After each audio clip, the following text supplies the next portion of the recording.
గోవుల మృతిపై వైసీపీ కూటమి మధ్య మాటల యుద్ధం ముదిరింది.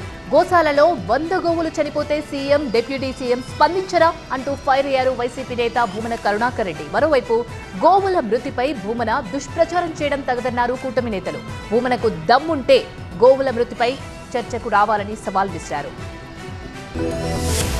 టీటీడీ గోశాల గోవధశాలగా మారిందని ఆరోపించారు వైసీపీ నేత భూమన కరుణాకర్ రెడ్డి.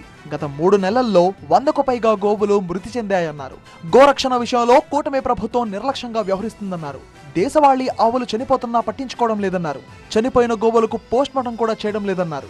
తిరుమల పవిత్రతను కాపాడటమే ధ్యేయంగా పాప ప్రక్షాళన చేస్తామని చెప్పినటువంటి చంద్రబాబు నాయుడు గారు పవనానంద స్వాముల వారి ఆధ్వర్యంలో నడుస్తున్నటువంటి ఈ ప్రభుత్వ ఆధ్వర్యంలో తిరుమల తిరుపతి దేవస్థానం వారి గోశాలలో గత 3 నెలలుగా దాదాపు 100కు పైగా గోవులు మృతి చెందుతున్నాయి.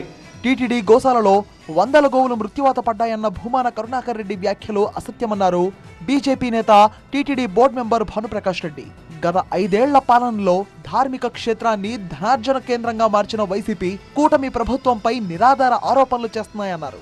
గోవుల మృతిపై రాజకీయం చేయడం తగదన్నారు. నేను కరుణాకర్ రెడ్డి గారికి ఛాలెంజ్ చేస్తున్నా, రేపు ఉదయం సమయం చెప్తుండే మీరు వస్తా, నేను గోశాలకు వెళ్దాం, పూర్తి వివరాల ఆధారాలు నేను చూపిస్తా.